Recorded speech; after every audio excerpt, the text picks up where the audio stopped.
what should you be charging your employees out for labor rates? I'm going to be sharing with you a fast formula plus the details to make sure you are staying profitable.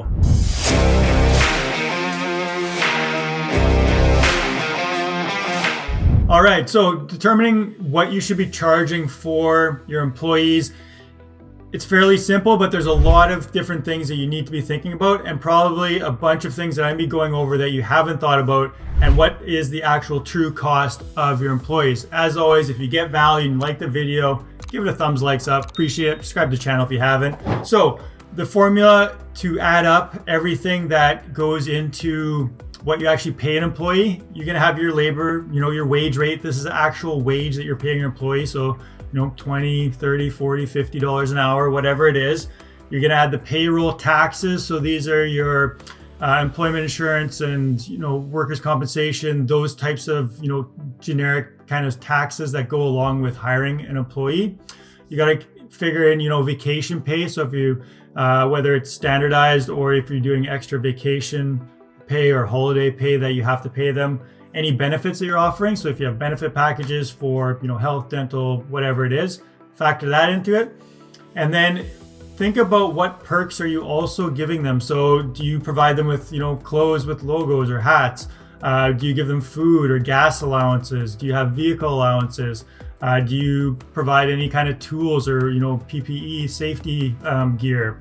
Do they get a company cell phone? So all of those types of things need to get factored into what their hourly rate is that you're gonna then charge the client to make sure you're getting compensated for that. And obviously you wanna add a buffer on there as well as, profitability, your overhead markup as well. So that's the first thing, just adding all that up so you have a really clear understanding of what it costs for you to have an employee. And then I'm going to be going over a bunch of things that are important to be thinking about, additional costs above the ones I just mentioned, plus a real easy way to just get a kind of a pulse on if your number is correct or not. And then also going over different labor codes for the different positions in your business. So moving on to point number 2, with me here.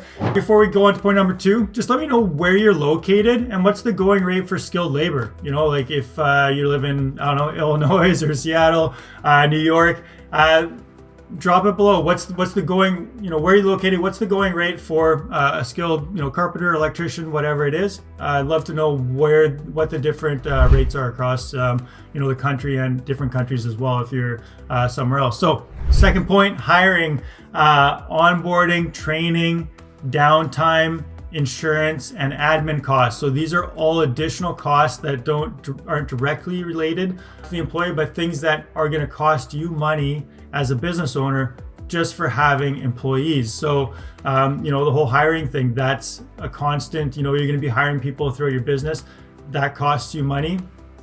Onboarding them, so training and onboarding new employees, you generally are not going to be being able to cost that to clients because it's it's part of your internal function of the business, but it's costing you money to have that employee. So you want to be thinking about these things and adding a percentage above what you're already paying them, as well as your profit, to make sure you're accounting for that. Insurance, of course, there's going to be insurance that goes along with having employees or businesses having a business, and then the admin of just tracking their hours, doing payroll, all those different things of just having employees and managing them.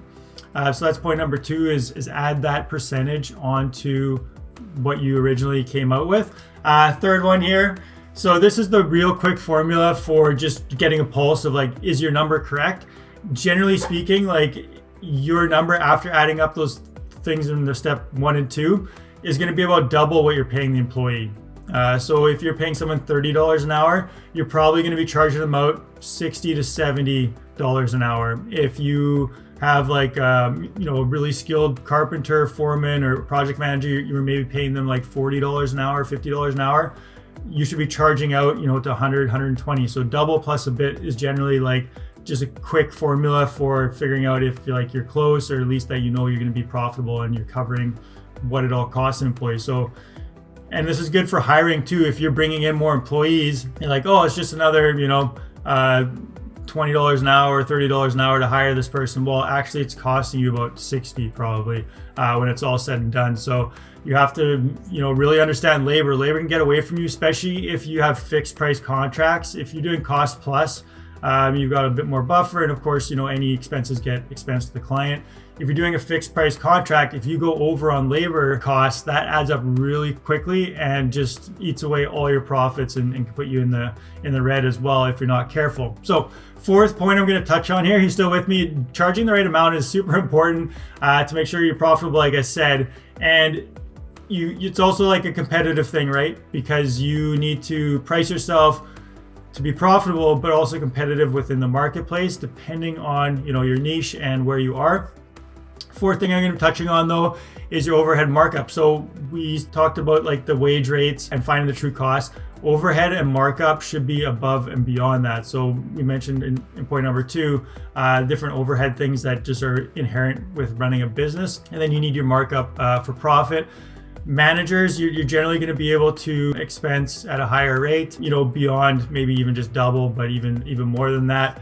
And you don't want to have so many different labor rates where every different level of person in your business has a different labor rate, or every person does, because that's just a way for disaster. But generally, you're going to have labor rates of your general laborers, maybe a skilled labor rate, a foreman or site supervisor if you've got it, and then a manager and superintendents, depending on the layers of management and skilled labor you have.